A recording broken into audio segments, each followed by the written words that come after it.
Welcome to ETV prime. సినిమాలకి, రాజకీయాలకి చాలా దగ్గర సంబంధం ఉంది అనిపిస్తుంది. రెండిటి ఫంక్షనింగ్ ఒకేలా ఉంటుంది ఇంచుమించు. అందుకే అక్కడ రాజకీయాల్లో నాయకులకు కానీ, ఇక్కడ సినిమాల్లో స్టార్స్‌కి కానీ చాలా విపరీతమైన అభిమానం ఎందుకు ఉంటుంది అంటే వాళ్ళ మీద ఆ ఎక్స్‌పెక్టేషన్. ఇప్పుడు సినిమాలు చూడండి, ఒక స్టార్ హీరో సినిమా పెద్ద ఎక్స్‌పెక్టేషన్‌తో వస్తది. ఈ మధ్య కాలంలో అయితే ప్రీ రిలీజ్ ఈవెంట్‌లో ఇంత కాదు, అంత కాదు అని చెప్పేయటం వల్ల ఇంకా ఎక్స్‌పెక్టేషన్ పెరిగిపోయి సినిమా బయటకు వచ్చిన తర్వాత ఏమాత్రం బాగోలేకపోయినా ఆడియన్స్ విపరీతంగా డిసప్పాయింట్ అయిపోయి దాని గురించి చాలా ఇదైపోతారు. సేమ్ పాలిటిక్స్‌లో కూడా అంతే. తమ నాయకుడు ఎలక్షన్ ముందు ప్రచారంలో చెప్పిన వాటిని గురించి విపరీతంగా ఊహించుకుని మా నాయకుడు వస్తే ఇంక అసలు వేరే విధంగా ఉంటది. మన జీవితాలన్నీ మారిపోతాయి. మనకి ఏ కష్టం వచ్చినా కూడా ఈ నాయకుడు మనం అన్నంటే ఉంటాడు అనేటువంటి ఒక ఫీలింగ్‌తో ఉన్నప్పుడు ఆ నాయకుడు సరిగ్గా పట్టించుకోకపోతే వాళ్ళు ఎంతో కుంగిపోతారు. చాలా వ్యతిరేకత వచ్చేస్తుంది వాళ్ళ మీద.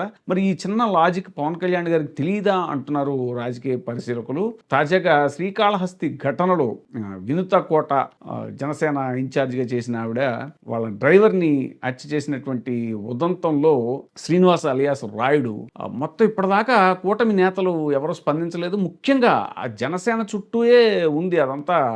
జనసేన పార్టీ అమ్మాయి ఇన్ఛార్జ్ కాబట్టి ఆ కుర్రాడు, చనిపోయిన కుర్రాడు కూడా పవన్ కళ్యాణ్ గారికి పెద్ద ఫ్యాన్ అట, విపరీతమైన అభిమానట. మరి ఇప్పటిదాకా పవన్ కళ్యాణ్ గారు ఎందుకు నోరు ఇప్పట్లేదు అనేటువంటిది అందరినీ చాలా ఆశ్చర్యానికి గురి చేస్తున్నటువంటి ప్రశ్న. ఇప్పుడు ముఖ్యంగా శ్రీనివాస్ అలియాస్ రాయుడు అమ్మమ్మ ఆవిడైతే ముసలావిడ పాపం బోరున విలపిస్తూ పవన్ కళ్యాణ్ స్పందించకపోవడం ఏంటి, ఇప్పటిదాకా నా మనవడిని ఏమీ చేయొద్దని వాళ్ళని కాళ్ల వేళ పడ్డాను, అయినా సరే కనికరించకుండా చంపేశారు. హత్యకు ముందు 5 సార్లు పంచాయతీ జరిగింది. నా మనవడికి డబ్బు ఇచ్చారని చెప్తున్నారు. ఆ డబ్బు ఎక్కడుందో తెలియాలి. తమిళనాడు పోలీసులు అయితేనే మాకు న్యాయం చేస్తారు. ఏపీకి కేసును బదిలీ చేస్తే కేసు నీరు గారిపోతుంది. ఇదంతా దుర్మార్గం అండి.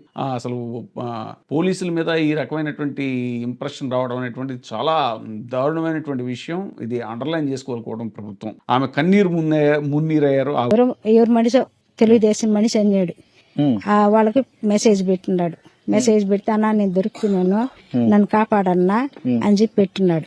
పెడితే వాళ్ళు రిటర్న్ ఏం పెట్టినాడు, ఆ రాయుడు నా పేరు బయట పెట్టబాక, ప్లీజ్ రాయుడు నీ సావు నువ్వు సావు అని చెప్పేసి ఓటు తిరిగి మెసేజ్ పెట్టేసినాడు. ఉద్దిరాలు బాధ చూసైనా కూటమి నేతల మనసు కరగదా అంటున్నారు పబ్లిక్, ఇంకా మరి రాజకీయ విశ్లేషకులు. చూడాలి మరి ఎప్పుడు స్పందిస్తారో దీని మీద పవన్ కళ్యాణ్ గారు, అలాగే కూటమి నేత.